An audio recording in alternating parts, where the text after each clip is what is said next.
સુરતમાંથી LED ચોરી કરતી ટોળકી ઝડપાઈ। આંબા તલાવડી પાસેથી પોલીસે ચોર ટોળકીને ઝડપી પાડી છે।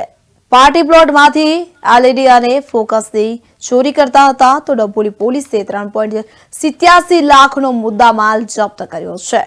સુરતમાંથી એલઈડી ચોરી કરતી ટોળકીને ઝડપી પાડવામાં આવી છે તો પોલીસે 3.87 લાખનો મુદ્દામાલ જપ્ત કર્યો છે। 7 ઇસમો વિરુદ્ધ કાયદેસરની કાર્યવાહી કરવામાં આવી છે તો ચોર ટોળકીને ઝડપી પાડવામાં પોલીસને સફળતા મળી છે।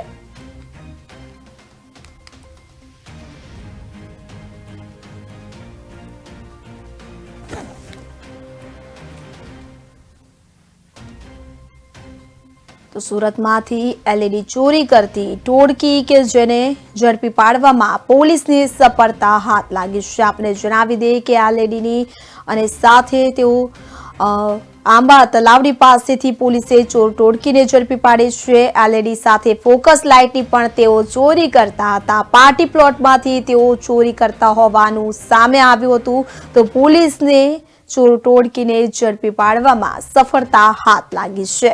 3.87 લાખનો મુદ્દામાલ જપ્ત કરી વધુ કાર્યવાહી હાથ ધરી।